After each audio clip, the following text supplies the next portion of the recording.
November 24th, 1971. A quiet Wednesday afternoon before Thanksgiving. A man in a black suit walks into Portland International Airport. He's calm, polite, carries nothing but a briefcase. At the counter, he buys a one-way ticket to Seattle under the name Dan Cooper. Minutes later, he boards Northwest Orient Flight 305. He sits in seat 18C, orders a bourbon and soda, lights a cigarette. Nothing about him stands out, until he leans toward the flight attendant and hands her a note. It reads, "Miss, you'd better look at this note. I have a bomb." In that moment, an ordinary flight turns into one of the most legendary mysteries in American history. Because what happened next, no one has ever been able to explain. Stay until very end to discover the whole story.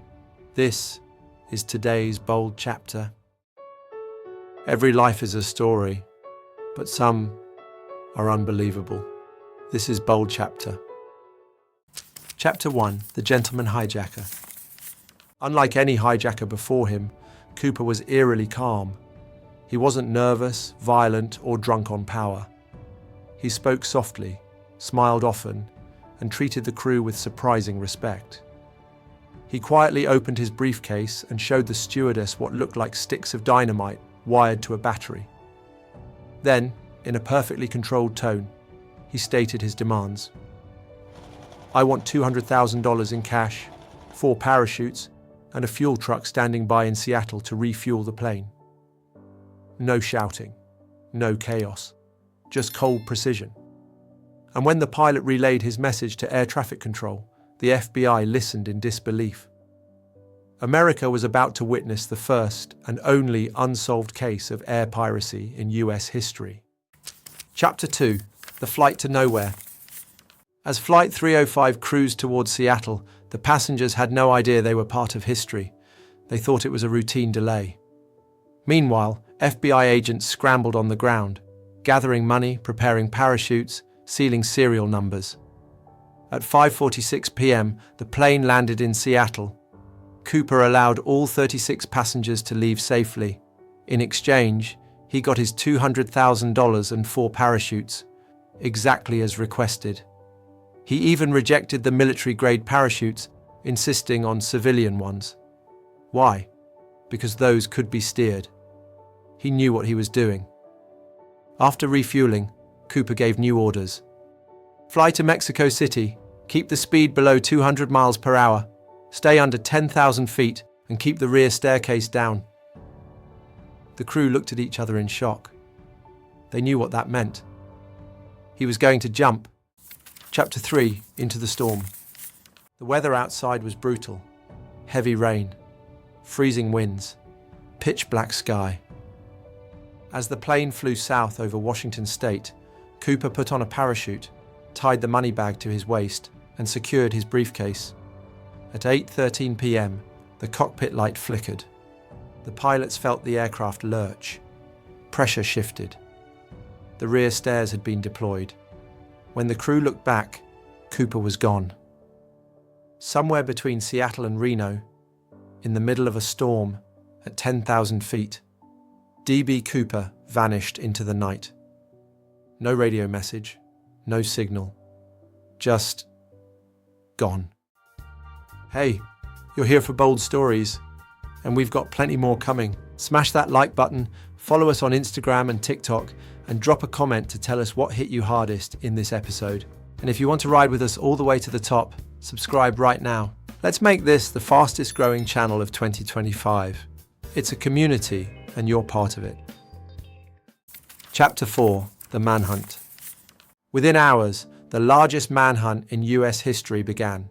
FBI agents, soldiers, and helicopters scoured the dense forests of southern Washington. They searched every river, mountain, and cabin. They found nothing, no parachute, no footprints, no body. It was as if Cooper had evaporated into thin air. The FBI interviewed thousands of suspects, pilots, veterans, criminals, even missing persons. None fit perfectly. The newspapers called him DB Cooper, after a reporter's mistake that misprinted his alias, And just like that, the name stuck. A legend was born. Chapter 5. Clues and Ghosts. For years, the case grew colder.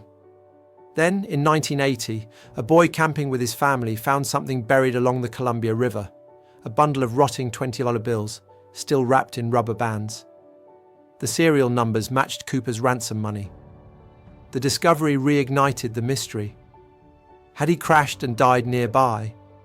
Or had he buried the cash deliberately, as a diversion? Some believed the money washed downstream from the jump site. Others swore it was planted, a message from Cooper himself, "I'm still out here."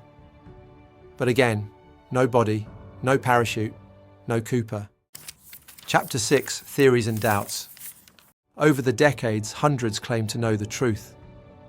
One man on his deathbed confessed to being Cooper. A woman swore her husband was the hijacker. Former paratroopers and pilots were accused, questioned, cleared, and forgotten. Some believe Cooper died in the fall, torn apart by wind and darkness. Others are convinced he survived, disappeared into the wilderness, and lived the rest of his life under a new name. FBI sketches, artist reconstructions, aging projections, none brought them closer. In 2016, after 45 years, the Bureau finally closed the case. No fingerprints, no DNA, no answers. Just a man who leapt into the storm and into legend. Chapter 7. The Perfect Disappearing Act. D.B. Cooper didn't just vanish, he humiliated the system. He outsmarted the FBI, the Air Force, and every detective who ever chased him. He committed the perfect crime and became an American folk hero. In a country built on rebellion and risk, Cooper became something more than a criminal. He became a symbol of freedom, mystery, and defiance. He took $200,000 and gave back something priceless, a story that still refuses to die. What do you think? Is D.B. Cooper still alive? Share your thoughts down in a comment section. Another chapter closed, but the story is far from over. Subscribe to Bold Chapter and never miss what's next. It's been over 50 years since that stormy night. The world has changed, but the mystery hasn't. Every few years, someone finds a new clue, a confession, a theory. But the truth remains where Cooper left it, somewhere between heaven and earth. Maybe he died in the cold. Maybe he survived and grew old in silence. Or maybe he's still out there, smiling every time we say his name. D.B. Cooper, the man who vanished into thin air and became immortal. This was today's Bold Chapter. If you want more true stories that defy logic and rewrite history, subscribe, share, and join us as we uncover the legends the world forgot.